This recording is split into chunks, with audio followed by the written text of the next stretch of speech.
Après l'iPhone 17R, parlons donc des iPhone 17 Pro et iPhone 17 Pro Max, des premières rumeurs patates chaudes sur les futurs fleurons des smartphones à la pomme. Alors, Apple va-t-il enfin innover? Eh ben...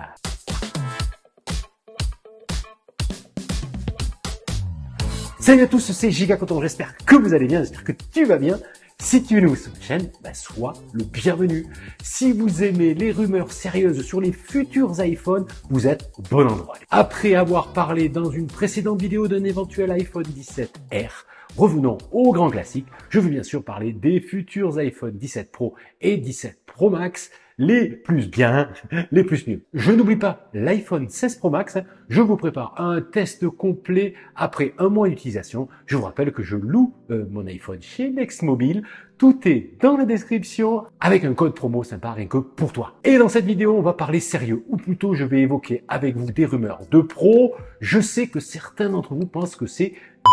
Alors, essayons d'être précis. Les nouveautés que je vais développer avec vous sont distillées par Jeff Pu, qui est un analyste des plus sérieux. Et ces informations, finalement, n'ayons pas peur des mots, sont aussi relayées par deux autres analystes grands spécialistes de la pomme. Je parle bien sûr de Mark Gurman et de Ming-Chi Kuo. Voilà, c'est dit. Allez, c'est bien installé, bien hydraté, au chaud ou au frais. J'y vais et je commence par les rumeurs de merde, justement. Voici quelques images de rendu 3D clairement pas cohérents, très jolies, mais je ne vois pas Apple nous sortir un bloc photo à l'horizontale pour ressembler à un pixel de chez Google. Très joli d'ailleurs, mais non. Ok, je plaide coupable pour la vignette. D'accord. Allez, c'est parti pour un rendu 3D avec un iPhone 17 Pro et ses 4 capteurs sur le bloc photo. Ça, c'est récurrent chaque année. Là aussi, bullshit, il y a vraiment peu de chances que l'iPhone 17 Pro ressemble à ça. Enfin, je peux me tromper, mais à quoi bon? Le bloc photo de l'iPhone Pro est assez proéminent comme ça. J'aime utiliser ces rendus comme illustration, mais ne prenez pas ça pour argent comptant. Ça reste du giga content. Eh ouais.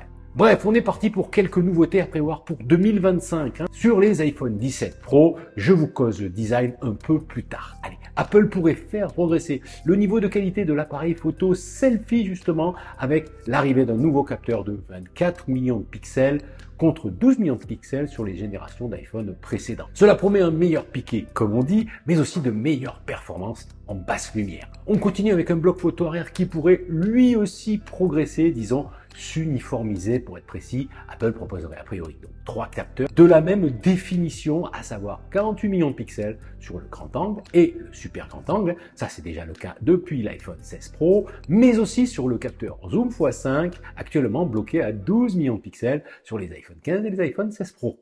Le bloc photo de l'iPhone 17 Pro serait donc équilibré, plus polyvalent et pourrait donc offrir un zoom x10 via le crop du capteur, à confirmer bien sûr dans les semaines à venir. Concernant le moteur de la machine, Jeff Pu annonce la sortie de la puce A19 Pro qui serait en fait gravée toujours avec la même finesse que les iPhone 16 Pro en l'espèce 3 nanomètres. Selon lui, le processeur en 2 nanomètres serait prévu pour les futurs iPhone 18 Pro. Alors les premières rumeurs annonçaient cette finesse de gravure pour 2025, donc apparemment c'est pas au programme, voilà. Donc je vous rappelle que plus une puce est fine, moins elle chauffe, donc moins elle consomme de l'énergie. On peut donc gagner en puissance sans forcément perdre en autonomie. Mais ça ne va pas empêcher les iPhone 17 Pro d'être toujours aussi puissants pour faire tourner Apple Intelligence, évidemment. Et non, je ne vais pas râler maintenant. Bon, allez, un petit peu quand même. Je sais que beaucoup de créateurs testent Apple Intelligence en version bêta, donc en anglais. J'ai décidé de ne pas faire ce test pour une raison simple, tout simplement, à quoi ça sert finalement. Oui, à voir comment Apple a implémenté son IA générative à l'intérieur de l'iPhone. Ça, c'est intéressant, effectivement. Mais le vrai test des fonctions doit se faire en langue française, la version que l'on pourra utiliser au quotidien, et pas en langue anglaise. Donc je serai patient et je ferai un test d'Apple Intelligence quand Apple Intelligence sera vraiment disponible en France. Il va m'en falloir de la patience, apparemment. Côté RAM, Apple passerait donc de 8 Go à 12 Go pour justement épauler au mieux l'iPhone dans les tâches d'IA générative. Je vous rappelle qu'Apple ne communique pas sur la RAM, sur la mémoire vive. Il faut opérer un iPhone pour le vérifier. Jeff Pu, lui, précise que les 12 Go de RAM seraient uniquement destinés aux iPhone 17 Pro Max. Jeff Pu nous prévoit aussi un changement de design côté écran avec une Dynamic Island plus mince pour les iPhone 17 Pro Max, a priori aussi. Peut-être lié à la taille de l'écran, Alors cela s'explique eh bien par la miniaturisation du capteur Face ID de la MetaLens. Bon, ça mérite une explication. La MetaLens est une lentille plate recouverte de nanomatériaux pour capter le plus possible la lumière. Allez, avant de vous causer du design, une dernière nouveauté qui serait aussi au programme de l'iPhone 17 Pro et de l'iPhone 17 Pro Max. C'est encore un nouveau bouton. Et décidément, Apple adore les nouveaux boutons ces dernières années. Bouton action pour l'iPhone 15 Pro, bouton caméra contrôle pour l'iPhone 16, et donc Apple pourrait en ajouter un nouveau, ou plutôt Apple pourrait réunir le bouton action et le bouton de volume en un seul bouton capacitif.